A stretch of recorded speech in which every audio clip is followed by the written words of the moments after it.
and then I'm going to record this to my laptop just for my purposes, so that if I need to refer back to it in the minutes, I've got a copy. So if you get a little box pop up, just to send to that for me.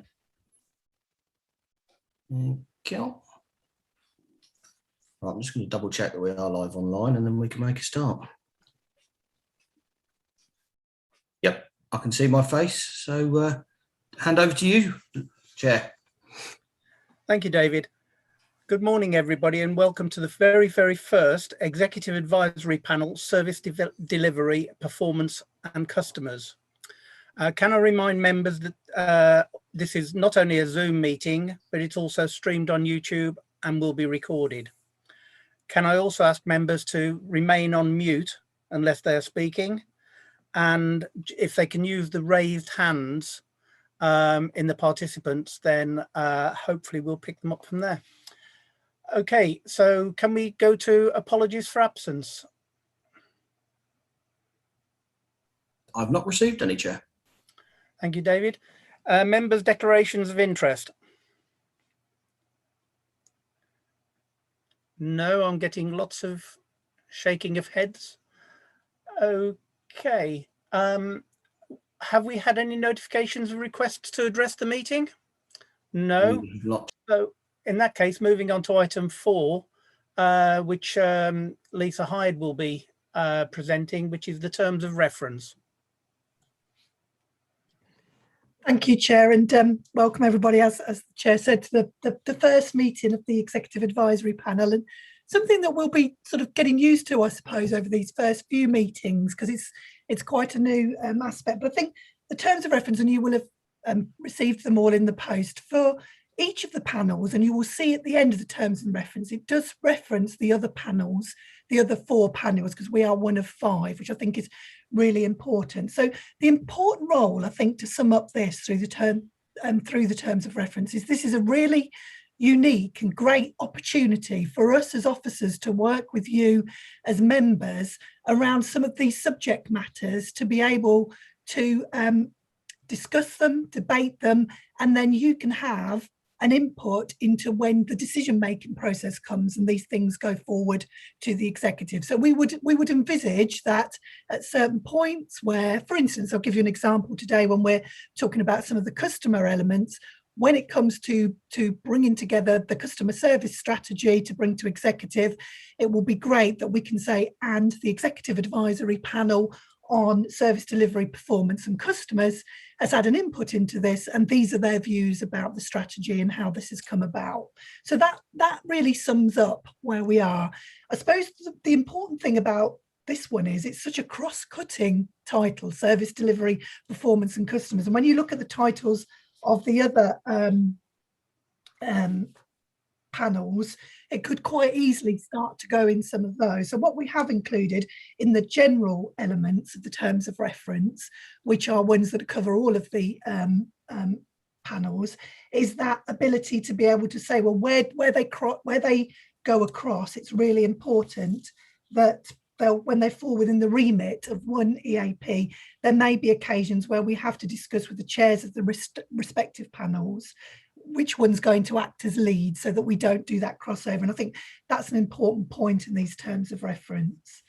On the specific bit at the bottom, to be honest, I've put it very general at the moment, because I think this will develop. As I say, it's very new to us. It's a very cross-cutting element. So what we've said is that where proposals, recommendations, pieces of work have a significant or substantial impact on service delivery, performance or customers, then this would be the place that some of that discussion goes forward. So, for instance, today we're doing there are some reports that are due to come on the executive forward plan, and Kerry is here, joined us just as an example to talk through some of that. So again, that could influence the report through to executive, I think, later on in July. So I'm happy to answer any particular questions on the terms of reference. I think they're pretty straightforward, and I think as we develop, as I say, as we develop as an advisory panel, and we have this opportunity to have these discussions, debates, and also, as you'll see in the terms of reference, opportunity to call other people in where we're doing pieces of work as well, which is really important.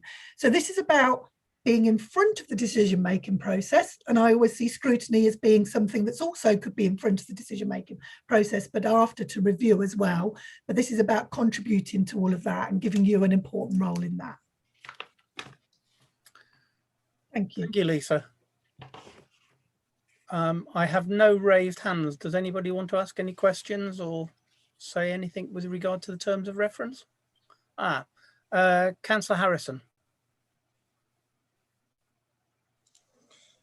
Thank you, Chair. It was just a quick query about item 1 on the terms of reference. Item 1 clearly states that the leader of the council has discretion to add, amend or delete the EAPs that have been established. And I just wondered how that sat within the establishment of a hybrid governance model. Because clearly we've chosen to adopt this model as a council, and this provision appears to imply that the leader can get rid of it, if you like, at his discretion. And I just wondered what safeguards there were to the actual model of governance that we've adopted to ensure that it's not just abandoned in favour of a cabinet model at any point in the future.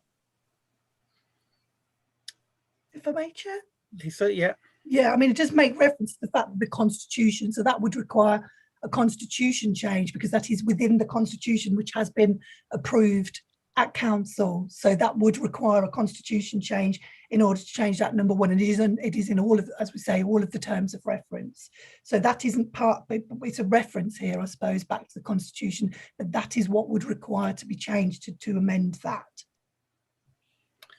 I think it should also be noted that the actual portfolio holding on the executive is decided by the leader.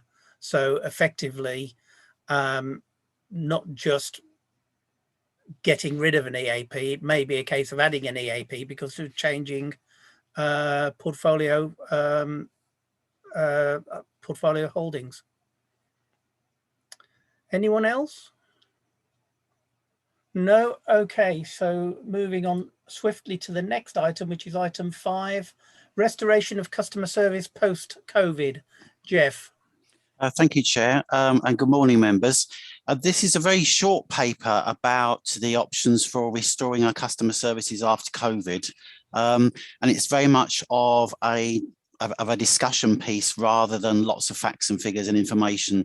So what I propose to do is just quickly summarise the report, and then I'd suggest that perhaps members would like to share views and help give a steer on the way forward. As we all know, over the last year, our face-to-face services in terms of customer services have been very restricted. When the first lockdown came to us over a year ago now, what we did was close all of our face-to-face contact points. Over the last few months, they have generally reopened to a degree. Most of our contact points now, we offer an appointment-based service for customers, and obviously to make sure that customers can reach us. What this report sets out to do is, first of all, give you those facts and figures, as I said. Secondly, perhaps touch upon a customer service strategy, and also ask you as members to think about what goes forward to executive, as Lisa was talking about. In section 4 of my report, I've got some graphs there with stats. I'll just quickly explain what they are. The first graph you can see there is the volume of telephone calls we've had in the 5 parts of the authority, looking at last February before COVID and this February during it. And we've got the 4 sovereign district councils, so district and borough councils, and our half of what was Northamptonshire County Council services. As you can see from the first graph, volumes of calls have remained very much the same between the 2 years, which I think is very interesting, bearing in mind that we have been, for all intents and purposes, closed to face-to-face customer contact, but we haven't seen a significant increase in phone calls, which would indicate that very often customers have been able to help themselves on our website and also get the information they need through phone calls. The second graph just sets out face-to-face visits in the 4 sovereign districts and boroughs. As you can see, huge differences in face-to-face, which are self-explanatory. And I suppose the 2 graphs put together are quite interesting in that we're seeing a significant decrease in face-to-face to virtually nothing, but no significant change in telephone calls. That takes me on to the graphic in section 4.3. First of all, I'd like to apologise, it is slightly busy, and I do appreciate that. That sets out, if you like, the 3 stages of development here. The blue graphic on the left is where we were before COVID. So it was a mixture of walk-in, face-to-face service and telephone contact at the districts and boroughs. And our part of the county services was a telephone contact centre that actually didn't have any face-to-face facility, but they did have very much on the website. During COVID, the middle panel, we'd gone down, as I said, to very much a telephone-based service. And looking forward after COVID, and I think this is where I'd welcome, obviously, members' discussion and feedback in a few moments, is what I'm seeking to propose for our delivery model going forward. I think, bearing in mind that customer contact levels have remained fairly constant during COVID, we've also been able to help the vast majority of our customers when they telephone us, when they've gone onto the website, which has actually, I think, helped most customers in that they haven't had to make the journey into our towns or into local libraries to actually talk to us. So what I'm proposing is that when we reopen customer services fully after COVID, we actually move very much to an appointment-based model, and that's set out in section 5 of my briefing paper. The reason why I say that is over the last year, customers have very much become used to an appointment-based model. Those customers that come in with an appointment, we can give them a much higher level of service in that we know why they're coming in, what they'd like to talk to us about. We're able to advise them on the phone before they come in if they need to bring in any documents.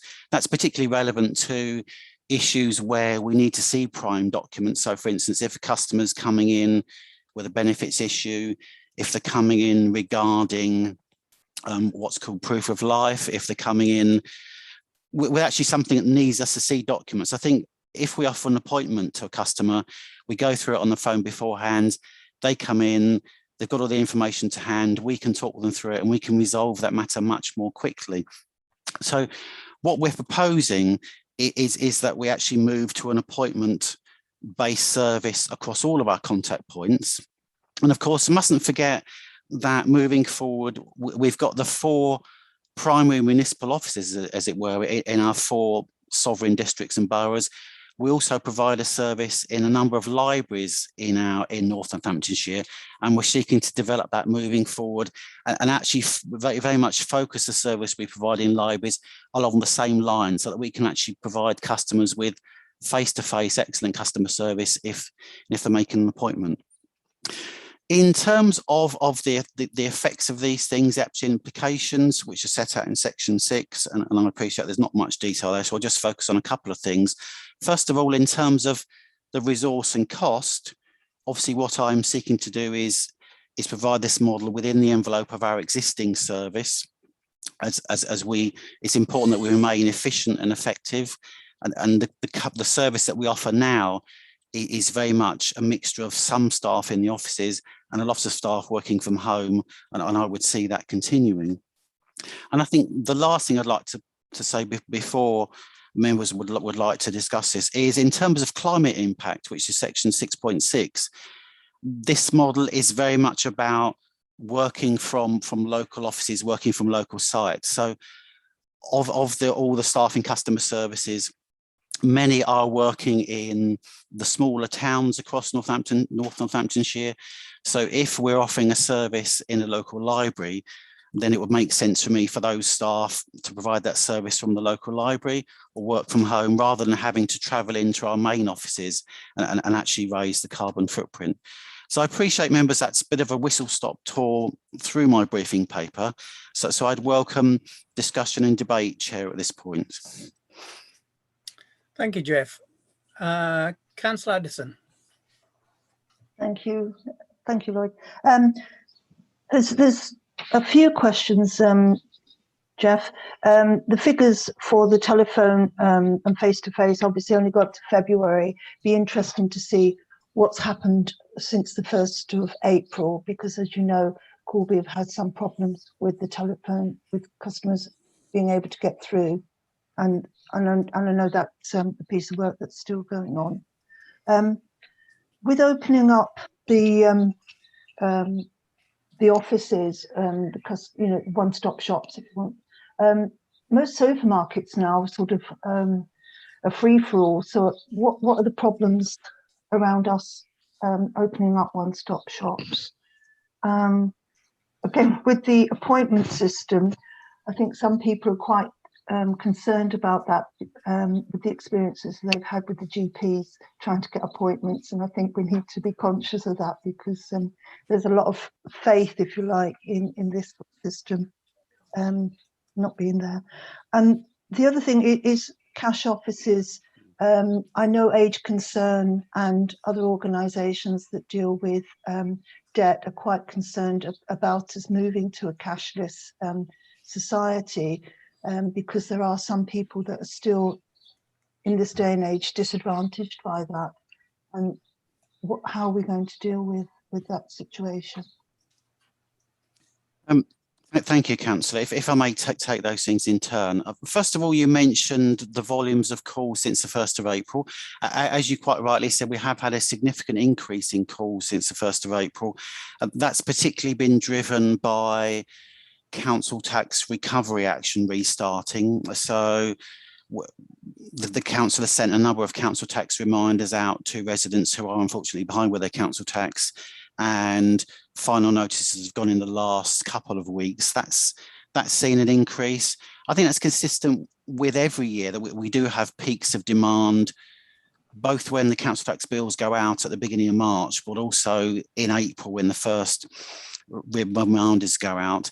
In terms of telephony volumes and our new phone number that we have for the new authority, at the 0300 number, that's settling down, and there's more work to do to fine tune that. For members that may not be completely up to speed with this, historically, residents would have phoned the local number for their sovereign authority. From the 1st of April, we've had one number, an 0300 number, where calls go through to that, and then customers can select the area that their query relates to. There have been some teething issues with that, which we're still working on to iron out. Performance is improving, and I think over the next few weeks, that will enable us to get much better figures and actually start drilling down to actually continue to tackle the issues we've got with that. So that's very much work in progress. I think in terms of reopening the one-stop shops, as Councillor Addison mentioned, when you look at supermarkets, they're very much back to normal, as it were, although I think to a degree they very much were throughout. So I think what we're looking to do is reopen our facilities in line with government guidance, make them COVID secure, ensure that our customers can feel comfortable coming in. And I think that's why appointments ties into this. I think Councillor Allison also mentioned some issues that GPs have had. I think that there's one particular GP practice, isn't there, in Corby, which has had quite severe problems with appointments. What I would say is we've had a year of appointments only, as it were. We've been able to fine tune that.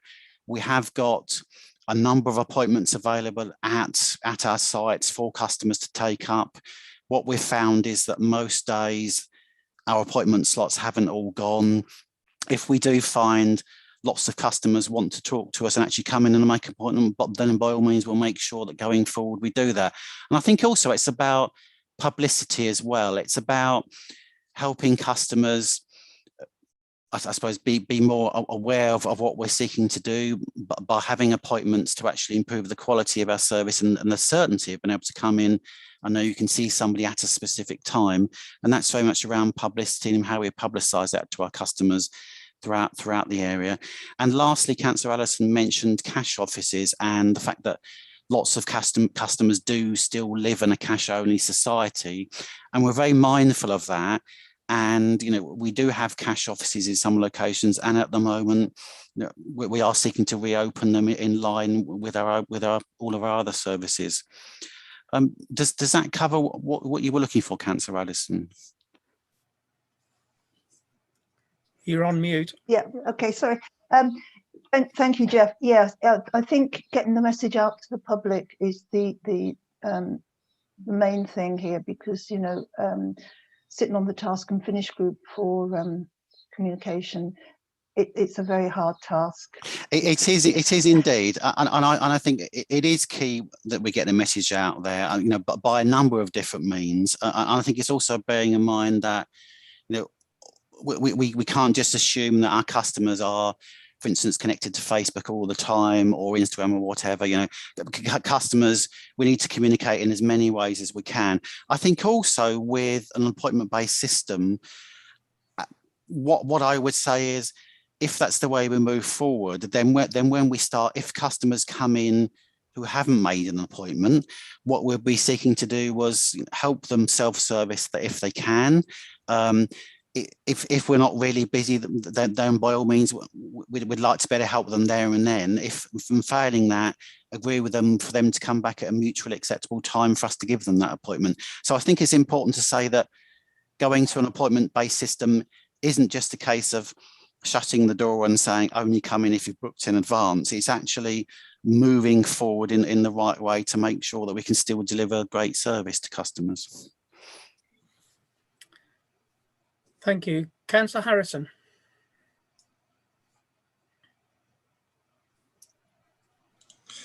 Oh, thank you. I wasn't sure it was my turn. So thank you anyway. I've just got a quick query that's probably that's actually very close to my heart. It concerns the welfare of staff. I'm aware that some people absolutely love working from home, but for others it can be entirely soul destroying and can have quite a significant impact on their mental health.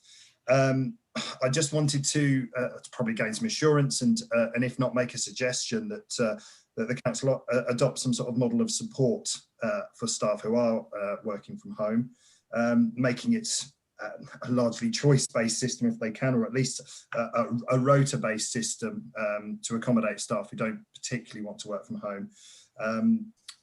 Maybe even consider carrying out a staff consultation to ensure really that nobody's compelled to work from home where they don't want to, or even when a risk has been identified. Thank you, Councillor. I think that's a really important point.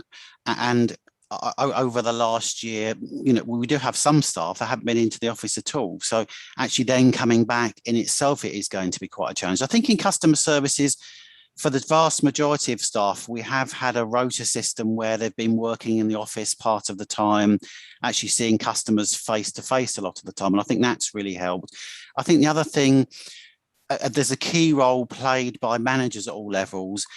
We've been in touch regularly with staff to actually see how they are, had regular one-to-ones with them, actually taken the chance to actually talk to them at a personal level and understand how they're getting on. I think a key thing about managers is that they actually know the staff that we're responsible for. So we know them as people and we know when they're not quite right. And certainly what I've found, not with Northamptonshire, but a previous authority that I was at before vesting day, was when I was working with my team, I actually knew how people felt because of the relationship I had, and we could actually deal with the issues. And what we found was it was sometimes appropriate for that person to come in for a few days and actually get a break from home. Because as I think you allude to, when we think about home working, we perhaps think about, like my situation now, where I'm the only person in the house and I'm sat at the dining room table. If you've got other considerations, such as care considerations, a young family, it is very difficult. I think we've worked throughout with staff to make sure that they're in the right place. I think when lockdown ends properly, we'll be seeking to go forward with a hybrid model to make sure that we have the right number of staff in the offices so that we can provide the best service. We have staff who would rather work at home, and that suits the needs of both them and the council. And certainly, as I said a few moments ago, in customer services, it is very much of a hybrid. It's a rota where staff are coming in already to take their turn in the contact centre or on the phones. And it's just really knowing staff and working with them to make sure that their welfare is considered, because it has been a really challenging year for everybody. But having said that, they've all coped fantastically well with that. And if we cast our mind back to the first week of lockdown after the Prime Minister's first announcement, everybody was cast into a new way of working straight away and worked with it amazingly well, I think. Thank you. That's I find that really very reassuring and very comprehensive. Thank you very much. Thank you. Councillor Jelly. Yeah, thank you, Chair, and thank you, Jeff. My one question is about the booking in system and the time element involved in that. The reason I say that is I personally have to give blood every month. Now, prior to the 1st of March, I could go to the hospital, I could sit and wait for 20 minutes and I could get my blood taken. They've gone to a booking in system now where you have to book in, and I can ring up to give blood and I have to wait 2 or 3 weeks to get an appointment. So if you've got customers who are coming to the council and they've got real serious problems, how would you prioritise them? You know, you couldn't say if somebody's been made homeless, well, we'll see you next week. You know, you need to see them like today, don't you? So how would you prioritise that booking in system? Thank you, Councillor. I think the most important thing there, as you say, is if somebody's homeless, they need to come in and they need to come in now, and we need to resolve it. So we cannot expect them to wait 2 weeks. That's urgent. Yeah. I think it's really very much down to the skills of customer service advisors. They deal with a wide range of customers and a wide range of issues. And over the last year, they've very much got to know the different issues, how we resolve them, how quickly we can resolve them.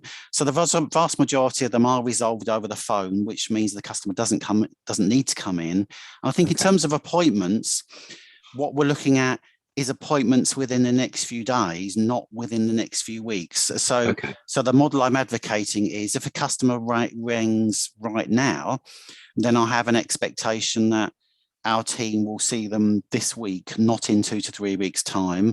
And I think if a customer is on the phone to us and is presenting an issue that is really urgent, then I would very much hope we'll be able to get an appointment for them today or tomorrow, much quicker. So I think we're looking for a model that's slightly different to a high volume specific service, if that makes sense. Hopefully it does.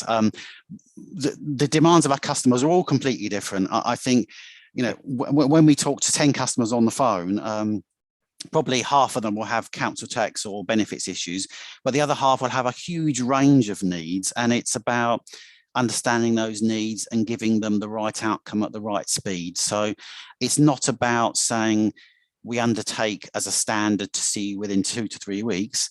It's we undertake to give you an appointment that's appropriate for you to help you resolve the issue that you've got. Okay, that's fine. Thank you very much. Councillor Jackson. Thank you.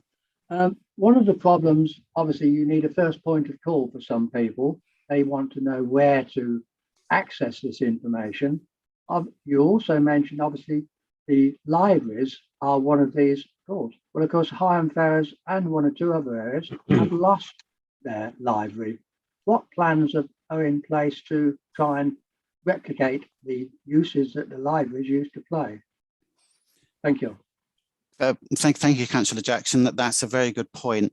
What we're trying to do is make the service as local as we can within the current constraints. So I think the starting point is understanding what service delivery points we have and how we use them. I think going forward, as part of a much wider piece of work for the council as a whole, what we need to do is look at how we deliver services locally to residents throughout Northamptonshire. And we know that we've got a very big mix, haven't we, of the urban centres where the municipal offices are, and we've got other smaller towns where there might be libraries, many of which are community, and again, other towns that don't have a service at all. It's about looking at that, you know, in the medium to long term. And I think in the short term, very much about how we help customers on the phone when they first ring us, because I'm confident that in the vast majority of cases, we can help customers without them needing to come in and see us. And I think that's the key thing really, is trying to avoid customers need to physically go somewhere to see us. That's how we do that. However, I think coming back to your point, I think in terms of where delivery points are, that's work that we need to do after services return to the new normal, as it were, so that we can look at how we deliver our services as a whole. And that's not just customer services as it were, but it's all the services that the council delivers, isn't it? Councillor de Capelbrook. Yeah, thank you. Hate to be negative, Jeff. I've only had one experience over the last couple of months of going into Thrapston for an appointment, and things may well have improved, but I have to say it was an absolutely chaotic experience in that I was sort of left standing on the intercom. The lady nobody came or responded for about 10 minutes, and they were obviously in a sort of back room. When eventually somebody spoke to me on the intercom, they couldn't find any record of my appointment, so they disappeared off to speak to somebody. They then couldn't talk back to me on the intercom because they said once they'd gone away from it, they couldn't then respond back. So she was sort of trying to shout through the glass doors to me as I'm left sort of standing there thinking, what on earth's going on? And I must say, it may have just been a bad experience, but I think I just feel really strongly that when residents are actually going into our offices, that first point of contact is so important, because that's the public face of the authority. And it didn't matter to me, but as somebody who's maybe got issues or concerns, or they're nervous about what they're coming in for, or whatever it is, it was a really not a positive experience. I think I just want some reassurance that that's all being looked into. I think two things there. First of all, sorry that it was a very poor experience for you. It shouldn't have been, and I can only apologise for that.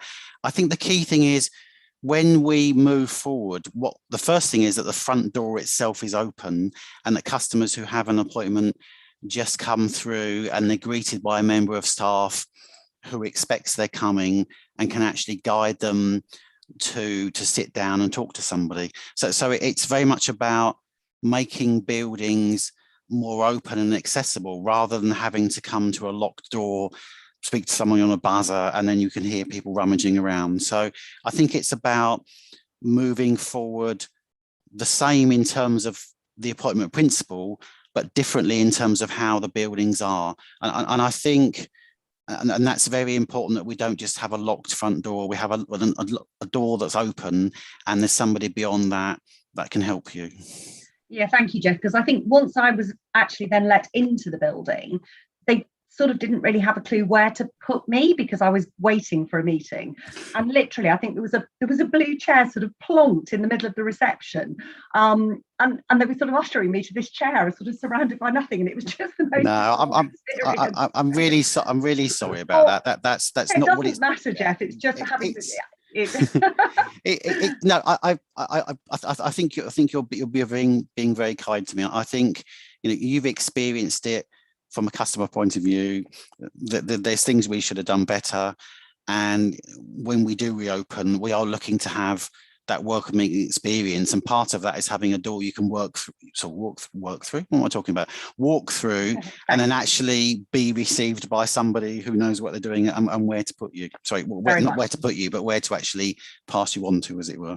So just very quickly, so are those sort of front of house people, so to speak, are they having sort of detailed training, and is there some sort of program up and running to make sure that they do actually know what to do? It might sound obvious to all of us, but sometimes people it doesn't come naturally to. In terms of appointments, that's generally with our own customer services team. So they already should know how to do it, what to expect, how to get the information. So I think the key there is the vast majority of calls come into our 0300 number. If it's identified between us and the customer, you need to come in and see us, then that's one big team that will have the information and have the skills to deal with it properly. Okay, lovely. Thanks, Jeff. Thank you. Councillor Lavelle. Thank you, Mr. Chairman. Jeff, you were talking earlier about people who swing by without an appointment. I'm concerned more about people who are elderly. I have my mother in mind, although she's not from this area. And if somebody calls in without an appointment because that's what they've always done pre-COVID, and then they're told, well, actually, sorry, we're a bit busy, you can't see anybody now. If they've made a real effort, perhaps gone on a bus or something, and it's quite difficult to get there, and then they're told, well, here's a self-help point, and perhaps they're elderly and they haven't, and they're not online, they're not used to a computer, and they can't cope with it. I mean, even though I am supposedly a computer literate, I get pretty frustrated pretty quickly if something is either not intuitive or I can't use it or whatever, and I get really cross sometimes if I feel that it should be better. And so people might get sort of frustrated, and then if they've got to come back and it's been an effort to get there in the first place, is that not a potential sort of disincentive to people making that effort to come back? Absolutely, I think it is, and I totally agree with that. And I think the important thing is that although I'm advocating an appointment only system and publicising that, as I said, if customers do come in and perhaps weren't aware of it, or I've made a special trip into one of our towns, for instance, and that's been quite difficult for them to do that, then it's not about saying you haven't got an appointment, you can't possibly see us. It's about our staff being sensitive and considerate towards customers. First of all, showing them the self-service and seeing if that works. And I do appreciate self-service PCs don't always give you the information where you can find it or in the way that helps. So I would expect in that situation for our staff to say, please take a seat. There may be a slight delay. Please bear with us, and we'll make sure that you see somebody because you made the effort to come in, and it wasn't possible for you to get the answer you needed by self-service. So a lot of this is about I suppose, common sense from a staff point of view, that we actually still provide the best service to all of our customers. That's good to hear. Although, as you say, it is reliant on the staff's common sense. And I'm not suggesting that that's not the case, but sometimes people can get so wrapped up as a bureaucracy or rules or whatever. That they can, and my view on that is it's very much about setting the context to staff of what we're looking to do here, but impressing upon staff that it's not black and white. There can be shades of grey. What I want staff to do is use their discretion, use your initiative, and do the best thing to provide the best customer service. So that means that there will be the odd occasion where a set of rules aren't the right way to provide the best service. It's about staff using their initiative to help our customers. Okay, that's good. Thank you for that. Thank you, Councillor Harrison. Thank you again, Chair. I just wanted to expand a little bit on Councillor De Couple-Brooks' a point about customer experience. There is going to be a system in place where customer feedback is monitored through, let's say, customer satisfaction surveys or what have you. Are people going to be sort of encouraged softly to provide that feedback? Because I'm aware, obviously, you only really get the feedback when people feel a desire to give the feedback, maybe when they've had a bad or indeed a good experience, but more likely bad. And will there be sort of lessons learned reviews carried out as a result of those surveys? And is there going to be an opportunity for us perhaps to oversee KPIs and action that's been taken as a result? I'd agree with all of those points, Councillor. I think in terms of customer feedback, it's very true, isn't it, that customers are, in fact, I think in all industries, if we think ourselves of retail, for instance, are a lot more likely to tell us when they've received bad service than they are when they receive good service. It's about routine feedback. Yes, I certainly am looking for routine feedback to be asked from customers when they come in, and it's very important that we do that. And also looking at whether we can have very simplistic methods of customer feedback, like, for instance, even if it was just a touch screen with a smiley face, a miserable face, or a not too descript face.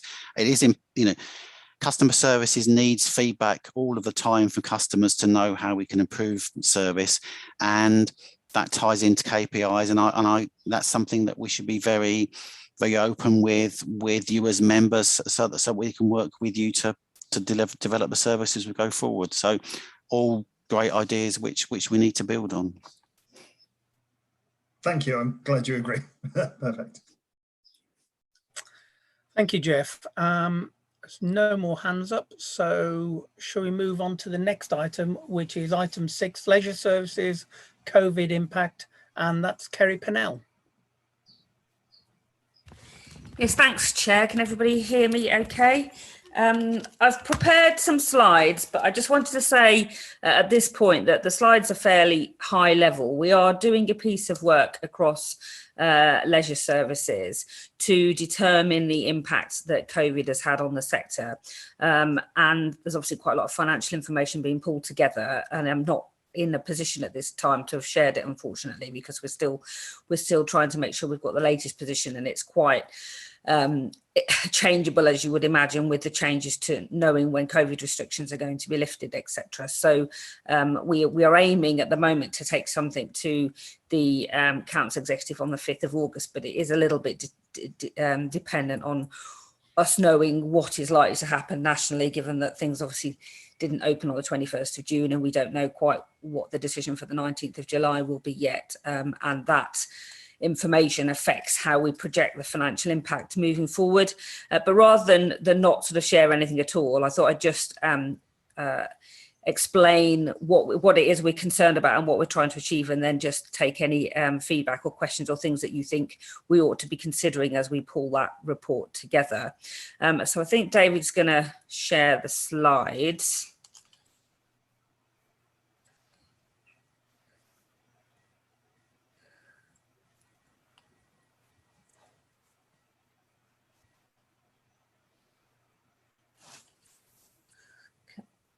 Can people see them? I can't see them at the minute, David. I can only see a blank screen. Bear with me, the computer's decided to give me the spinning circle of doom. Yeah, what I want it to. Right, let's try. Let's try again. One sec.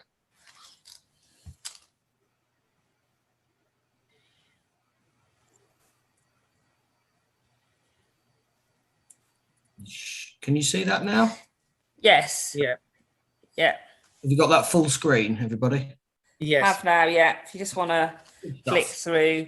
I'm not going to necessarily go through each slide. I'll just try and make sure I cover what's on there. So, I mean, as members will be aware, there is a different arrangement for the provision of leisure services in North Hants, as we've inherited the arrangements from the 4 sovereign authorities. So East North Hants, Kettering and Wellingborough are all, the services are commissioned out through contracts, most of which that run until 2027, 2028. The Kettering contract is about to be retendered for a period that aligns with those other dates from the 1st of April 2022.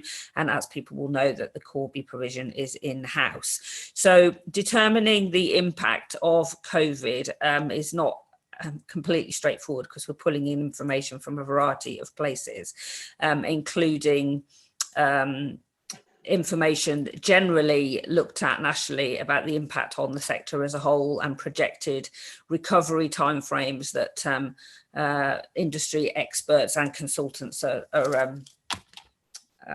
giving advice about how quickly they think the sector might recover. And I think it's a 12 to 18 month period from the point that all restrictions are lifted. But obviously, as I said earlier, that's pretty variable. If you want to move to the next slide, David. So what we're looking at, we've got some information from the position last financial year. So all of the sovereign authorities, other than Corby, provided some form of subsidy through the COVID grant money that came into the authorities last year to support their leisure providers. Some of those, so for Kettering and East North Hants, the contract and the provider, that subsidy has been factored into the NNC budget for those contracts throughout this current financial year, but in Wellingborough it was for a shorter period, which is why we want to bring this report forward, so that we make sure that nothing falls off a cliff edge and there's any that we can continue services and supporting our providers for the rest of this financial year. But we're also looking to try and understand any longer term impact that there might be on both those providers and also on the council's financial commitment and support to them. And then Corby obviously dealt with slightly differently, because as a direct provider, Corby was able to use COVID money that came in through the income loss funding that the central government provided. So that covered a percentage of the loss through 20 to 21, and then we are just about to make a claim for Q1 of 21 to 22 from that funding, because obviously we're continuing to see an impact on income into the leisure facilities, because most of the facilities, although they're all open, as you would know, are restricted probably to a 50% occupancy, particularly in the pools and in our classes that are delivered, and that obviously applies equally to our contracted providers, but just a slightly different arrangement for Corby because we claim the money in a different way. If you want to go to the next slide. Yeah, so that covers some of what I've just said. The other thing is that some of the providers, both in terms of our commission providers and across the sector more broadly, were able to make a claim to the National Leisure Recovery Fund. So the report, when it's drafted, will hopefully cover some of that and at least provide an indication to members of the amount of support from that funding that has come into the council area. If you want to go to the next slide. So yeah, I was hopeful that I'd be able to give you at least some headline indications of the subsidies that have been granted to date and other funding, but I've just not quite got all that information yet, and I didn't want to be providing information that was incorrect. But these are the things that we clearly need to be looking at and are looking at. So how long restrictions need to remain in place and the impact that that has on the projected income, both for Corby and our providers. Trying in our projections for the rest of this financial year and probably for the financial year beyond to take into account of the some scenario planning around the unknown around COVID, and then also making sure that we can do what we can to support the financial stability of our contractors, bearing in mind some of those are national contractors, and this isn't about saying it's the council's responsibility to completely bail contractors out, but obviously it is our responsibility to make sure that we have a good leisure provision for our residents across the area. So it's a careful balance. So sorry I can't provide any more specific information, but would be keen to hear anybody's views or comments on what you think you would want to see in that report when it comes forward. As I say, we're hoping for the beginning of August, but we need to make sure it's got as much information in as possible, so it might have to be delayed slightly. So I'll open it up for comments or questions if that's okay. Thank you, Kerry. Members.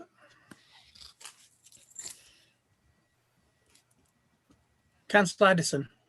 I'm just going to state the obvious, Lloyd, is that the health and well-being of our communities is a priority, and I think coming out of COVID, these facilities, even on a smaller scale, will help people to recover. So I think we need to look at very closely and make sure that we can provide for our communities.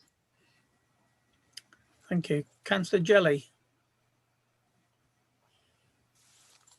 Yeah, thank you, Chair. Just one thing, Kerry, to come back on. I know locally in Kettering, we've got the new contract which we're looking to go out and procure. I think one of the biggest problems that we have, not only in the Kettering area, but in others as well, is a distinctive lack of football pitches. I work locally in my ward with a club called the Hawks, and they've got nearly 500 children who are actually playing football, and that includes girls' teams, children, 4 and 5 year olds. And of course, when you get bad weather, there is nowhere for them to actually play. We've got the all-weather pitch up at the Kettering Leisure Village, but that obviously, I think part of the contract is to replace that. But, there's also the hockey club, which are involved in it as well. And of course, you know, if you're playing hockey on these pitches, it then doesn't become suitable for playing football on. So I think one of the other things, and I believe perhaps the chair could confirm, I think there is a football strategy or football pitch strategy that we were looking at. And I think that's something that really needs to be considered for the future. If you look at the Weetabix League, they've got 450 teams. And of course, they end up playing on pitches wherever they can. But a lot of the pitches are at schools and they're privately run through the school. And then, you know, you can't, people can't rent them. So there is a real problem with football pitches. And I think that's something we really have to consider going forward. If I can just come in there, I completely hear what you're saying. I was having a conversation with Hazel and Tim last week at Kettering about the very issue. So there is the playing pitch strategy was refreshed within the last couple of years in Kettering. There's a whole piece of work that we need to do to look at the playing pitch strategies across the 4 sovereign areas and see what that means for North Hants. But in terms of Kettering in particular, we, you know, I'm acutely aware there's the ongoing issue about how we upgrade the current facilities. We are looking to see whether we can do that within the contract that's going out to tender. There is a challenge with that because it is a short contract, a 3+1+1, as to whether a provider is willing to invest when they may not have that contract long term. So I'm mindful of that. So we are exploring other opportunities, particularly around developer contributions, obviously with the Hamwood Park development, to see whether there's anything that can come out of that will enable us to improve the football pitch offer. Obviously, you know, there will be additional pitches as a result of that development, but it's more about meeting the current need because there's just going to be more need when the development's up. So yeah, I'm aware of that. I don't have any solutions immediately, but it's something we're working on. All right, fine. Thanks, Gary. Anybody else? No. Okay. Discretionary voluntary sector grants policy. Kerry again. Yeah, thank you. So got a bit more information this time, thankfully. So let me just make sure I can keep both things open on my screen. So what I've shared is a draft of a community funding policy, which is for our small discretionary grant pots. So as you'll probably be aware, each of the sovereign authorities across the 4 areas had a policy previously, and we sought to bring something together that creates a policy for North Hants, you know, building on the best practice and frameworks that were in place in the previous authorities. As I'm sure you're aware, the current arrangements for grant giving into the community and voluntary sector were extended so that nothing ceased to be supported for this financial year, but wanted to put something in place as quickly as possible so that to give reassurance to the sector and to members, but also so that we can quite quickly adopt a new policy for North Hants. So this policy is sort of hot off the press in a way, so hasn't been socialised very much yet. So really keen to get feedback from yourselves as we finalise it and take it through CLT. It's not been to CLT yet. We are currently consulting on it with key members of the voluntary sector, so through the organisations that make up the new voluntary sector assembly, and also through Northamptonshire Community Foundation, who are sort of known as experts in grant giving across the voluntary sector. So we're seeking feedback from them as well. So just going to pull out some headlines rather than going through it in its detail. As I say, this is for small grants up to £25,000, both revenue and capital. It seeks to set up an oversight board so that there is a panel that can look at decision making around the grant giving, particularly those over £2,500, and obviously make sure that the recommendations from that panel are endorsed by members, so seeking to get representation from councillors representative of the 4 former district and borough areas. We need do a little bit more thinking about how we make that happen in practice, just to make sure that everybody's comfortable with the decisions that are being made. So in terms of eligibility and criteria, they're laid out in the policy. Obviously, we want to make sure that the funding that we grant is supporting volunteering and community activity, community initiatives, particularly emphasis around initiatives and action for young people and services for young people, but also things like preventing homelessness and improving social mobility, tackling inequality, etc. We will review the policy, assuming it is adopted in the next few months when the corporate plan is written, just to make sure that it aligns with any of the key strategic objectives that the council sets. But it's written in a way that should mean that it would align quite easily to that. There's a few things that are still written in blue that we're working on in the policy document. So again, would welcome your views, suggesting that applicants can only make one funding application per financial year. But that, I suppose the question is that for a single project, or could they then apply for funding for the same project in subsequent years? So would welcome members' views on that. The who can apply is set out there, so it's fairly broad, but it isn't obviously aimed at private businesses or statutory bodies or religious bodies where the money would be used primarily for religious purposes.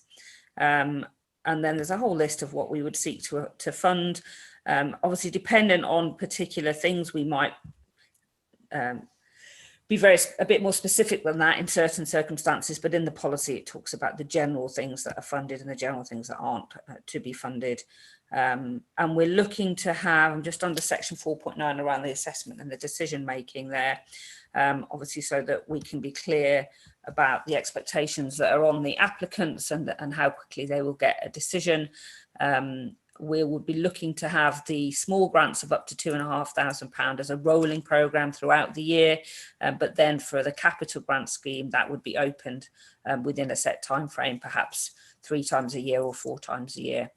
And then obviously the scoring criteria is laid out there. Applications up to 2,500, we'd be seeking for delegation for myself and my team to make those decisions, but anything above that would come through the panel process as previously described. So it's it's an early draft of this, so really keen to get feedback, comments, questions, or things that we should consider as we take it forward for finalisation. So I will open it up for comments and questions. David, am I right in thinking that this came out in the pack? Because it doesn't appear to be on modern.gov. They were background papers that were circulated via email at the back end of last week, Lloyd. So it didn't form part of the agenda pack. I apologise. I've either not received it or I haven't had sight of it. But hopefully other people have. There do seem to be a few emails going missing as well, so I noticed at the back end of last week. Councillor de Capelbrook. I'm personally really excited about this, Kerry. I sat on the Community Facilities Fund for East Northants, and I'm also really actively involved with the funding that comes out of Augean. So we've actually got our Augean meeting tonight that we have several times a year looking at the funding. So certainly if you're needing any member support going forward, it's very much my bag, and I've had an awful lot of experience dealing with these sort of things. And I just really like to make the point that I see and have seen for many years now how important this sort of funding is to so many community groups. And I'm really keen to hear that it's revenue and capital, because what I see coming out of an awful lot of organisations is capital funding, which is great to maybe establish projects, but then it's the revenue funding to actually keep these things going. And certainly up in the north, there's an awful lot of voluntary groups that actually help social isolation and all these sort of things that this is where it's so important. So very supportive, would like to be involved. Just a couple of questions, if I may. Any ideas when you're hoping to launch this was my first question. Secondly, is there a maximum amount within the pot? So will it get to a point where it will be exhausted, or is it limitless? And the only observation, just picking up on what you said, is that from my experience, I'd like to see it probably being 4 times a year. Sometimes these organisations do actually really need this money, and as much as I think it's good to have the rolling for the up to 2,500.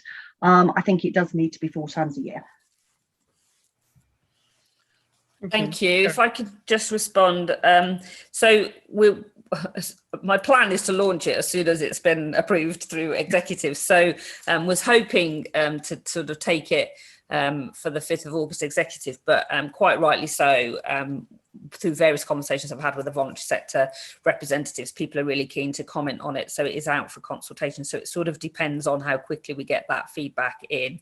But it will either, if it's not the 5th of August, it will be quite soon after that. So probably looking to launch in September.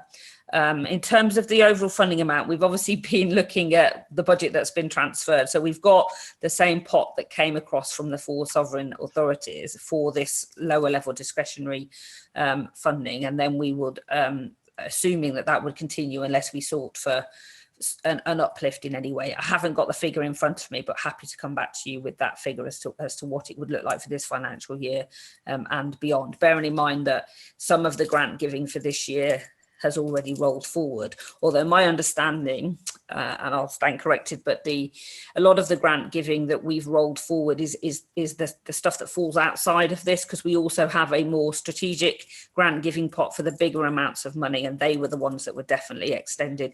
This one, I'm not actually sure we've got anything running around this at the moment, which is why I'm keen to get it up and running by September.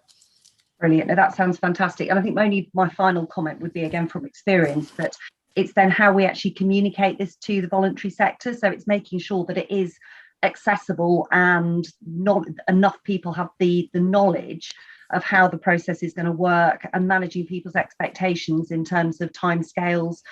Because again, that's something which has probably gone, I've seen very good examples of. So the Community Facilities Fund, for instance, at East Northants, Lucy there was absolutely superb in the way that she communicated with the groups. I think everybody locally understood how it ran, what the timescales were, managing expectations really well. The Augean thing has been a bit of a nightmare going forward. I think it's going to be much more positive now. Lucy's sort of in charge of it, and she and I are working really hard on that. But having seen how that can go astray, I think there's some really good lessons to be learned going forward in terms of managing expectations. So thank you. Now that's really useful, and it may be that we'll add in a paragraph that just clarifies the expectations around communication. Thank you. Brilliant. Thank you. Councillor Addison. Thank you. I'd like to echo what Annabelle has said, because supporting the smaller organisations really does have a big impact on people's lives. Just to put clarification, at 4.1.4, it's the Oversight Board representation. You did say there will be councillors sitting on that board, didn't you? Because it doesn't say that on that list there.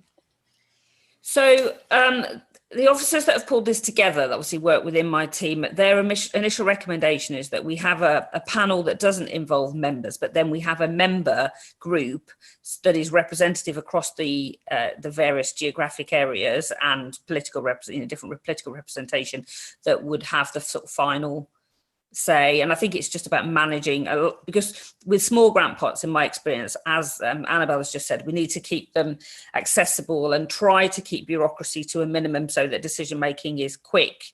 So just, I suppose we're trying to work out what's the easiest way to do it that doesn't wrap us up in lots and lots of reading of copious amounts of documents and complex scoring for what are small amounts of money. And so it's just for me trying to find a way that streamlines that, but absolutely making sure that members are involved in the best way possible.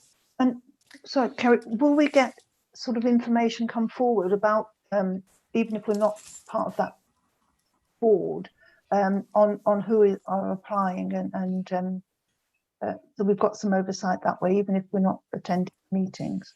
Yeah, absolutely. We'll make sure. I mean, as I say, I think we definitely want to have councillors that are a part of that oversight process, that are sort of signing off the decision making or the recommendations from the panel. But beyond that, we can definitely make sure that there is regular information that comes out to all ward members about what's coming forward for funding and what's being supported. Councillor Jackson. Thank you, Director. Obviously, previously East Northants had a councillor empowerment fund. Is this funding actually replacing it, or is it possible that in the future councillors will once again be having a sum of money to do similar projects within their own area? Thank you. Thank you. Really good question. Probably one I can't answer right this minute, because obviously at the moment we were looking at just making sure that we've got a policy for Northants that allows us to get money out into the voluntary sector, the small amounts of money. But I am aware that there were different arrangements in different places. One of the things I'm really keen to do as quickly as practicable amongst lots of priorities is develop some form of either communities or localism strategy. And part of that will be about how we can make sure that we've got that relationship to devolve both decision making and funding to the sort of the best level in communities. So it's definitely on my list to look at whether we would do that moving forward. The question about whether this replaces it, I suppose this replaces the grant giving policies that were in before. I don't think it replaces the councillor empowerment funds, because not all of the areas had those, so it's something slightly different. But I will definitely be looking at what we might do about that arrangement moving forward. Lisa. Sorry, I think Kerry probably answered most of that, but it's a question that we've had quite a lot. That's why I've come in at this point from members, because obviously some members were very used to that in their old authorities. So just to be clear, there wasn't a budgeted amount for that in the new budget for Northamptonshire Council. So for any empowerment funds, that doesn't necessarily mean there won't be anything going forward, but at the moment there wasn't anything within the budgeted process. So again, going back to Kerry's point in terms of devolving some of that decision making and that might become part of future recommendations for which your members may have some views on that. Thanks, Lisa. Thank you, Lisa. Anybody else? Okay, well, we're at that exciting point. Identified areas of interest. So going forward, members, and I would hazard a guess that we're probably going to have more ideas as we go through further meetings, but anything that you think we should put on the agenda for future meetings?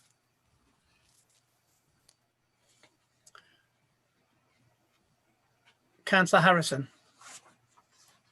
Thank you, Chair. There were a couple of things I wanted to raise at this point that residents have mentioned to me, sort of areas of priority for service delivery. I've got three main items. The first one, I believe, is a cross-cutting item, and that's the opening hours for the household waste recycling centres. Similarly, another cross-cutting item that's related to the levelling up of the brown bin collections, which I've had a number of residents contact me about so far. And then finally, something that was that's probably on a lot of councillors' lips is the maintenance and actual recovery of the highway network.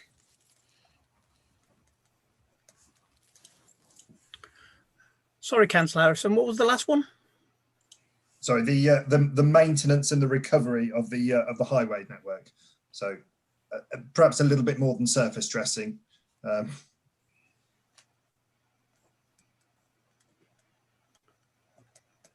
Okay, Councillor Jelly. Yeah, thank you, Chair. The one thing that I get probably more phone calls and emails on locally, certainly, and I think probably every other council will experience it, is parking and parking enforcement. You know, I know we've got locally in Kettering, we've got about 16 wardens, but, you know, we still have a problem like where I live in Rothwell, where people just park anywhere they like, you know, on double yellow lines, and we don't see a warden from 1 week to the next. So I think the enforcement of parking is one thing we should look at. And the other thing is, you know, I don't know, do we have a parking strategy or something like that? Certainly around schools. Locally, I've tried to work with the police and the fire brigade to encourage people not to just dump their car on the side of the road and take their kids to school, because it blocks the road for emergency vehicles. So I think there's something perhaps that, you know, it might be worth looking at for the future. Okay. I think also out of our discussions today, the playing pitch strategy is something that I think is very important. Yeah.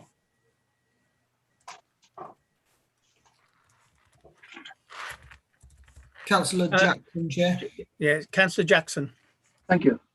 One of the problems we have in Higham is not just parking their car in unusual places, but dumping cars. There are, I believe, about 5 cars that are littered around Higham Fairs, and we, at one time, East Northants had a system called Elvis, where they would contact them.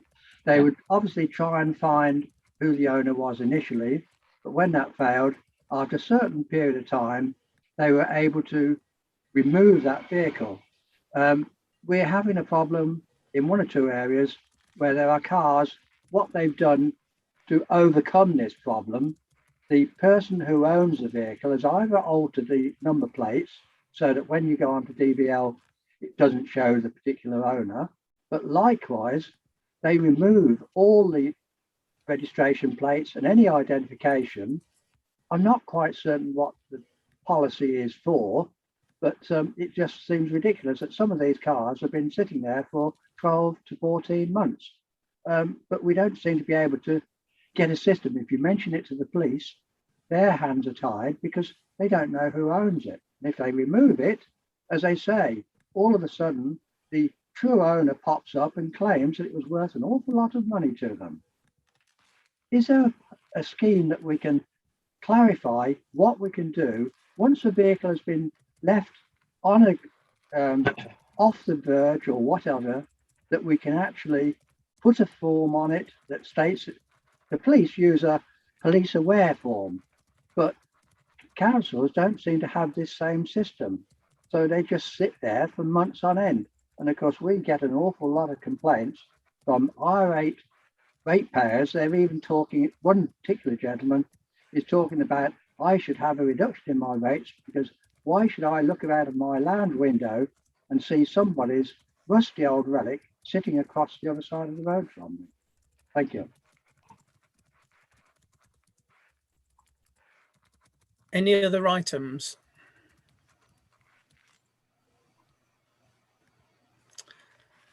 Did Lisa want to come back in there, Chair? Sorry? Did Lisa want to come back in there? Sorry, Lisa, your hand was up from before, and I just ignored it this time. Sorry. Sorry, Lisa. no, this was a new one, so I just wanted to say that there's a good selection of items there, members, and we'll pull those together. In addition, clearly we'll always be looking as well at the forward plan for executive, because in terms of the forward plan for executive reports that are coming forward that fall under your heading, it's really important that we have an opportunity for some of them, not all, for you to have your views on those so that we can make sure that they're fed into the future executive decision making. So that forms part of your agenda.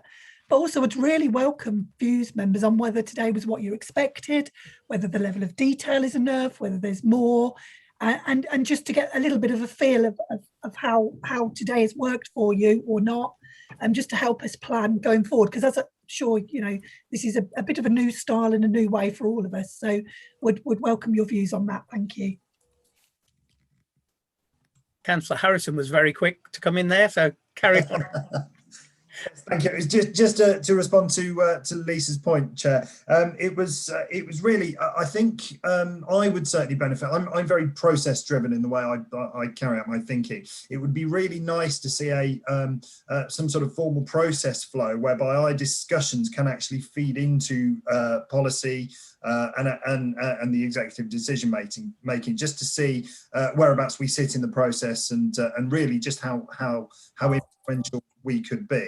And then, of course, then to monitor that to see actually how often our proposed ideas actually make their way through into executive policy, and what sort of how successful and effective we are as a panel, really. Yeah. Okay. Thank you. Councillor Lavelle. Thank you, Mr. Chair. And I think that last point was quite useful, was quite helpful. I had no expectations about the meeting because I had no idea what was going to happen. I thought it was very interesting, but I hope it's not just going to be a sort of talking shop, and that what we say will actually be helpful for people who are listening to us. Absolutely. Well, I sincerely hope so. And if I can make a suggestion as well, Chair, particularly around where decision making as future executive is, you know, as Kerry has said, she's got a report coming, so that it's really important that from the minutes of these meetings are recorded, so that literally a paragraph can be inserted into those future executive reports that clearly states what you as an executive advisory panel's views were. So that I think that's really important. So we make sure that they are given due regard as part of the whole decision-making process. So that I think that doesn't form all of your process, Councillor Harrison, but would be an important part. So we need to make sure that those views are recorded and are fed through as part of our, not just a set of minutes, but form a paragraph within those reports as well. Yes, thank you for that. I wonder as well whether some sort of formal decision sheet ought to be produced, so we can actually follow each of those decisions through and track its progress. I understand a decision schedule of executives would be a requirement anyway, David, wouldn't it? As part of the democratic process, the decision schedules are around. Yeah, the problem is this isn't a decision-making body, this particular. No, of course. No, but I meant the decisions. Oh yeah, there is. Yeah, for exec, there's a decision-making record sheet, but yeah, you couldn't really have one for this. So I suppose that's the reference point back. In some way, if we could use that decision-making schedule as a reference point back here, and may indeed determine your future agenda as well, I think, going forward. I'm not sorry. I'm a little bit confused as to what you mean. I think what I was trying to clarify is getting a record of the perhaps the recommendations that we've made to the executive on decisions, and then following those recommendations through to see which ones fall away and which ones are actually carried through to policy. I agree. Okay, thank you. Yeah, I recognise that. Cheers. Okay, anything else, members? There's no exempt items, so at 10:48, I close the meeting. Thank you very much. Thank you. Thank I you. won't offer you all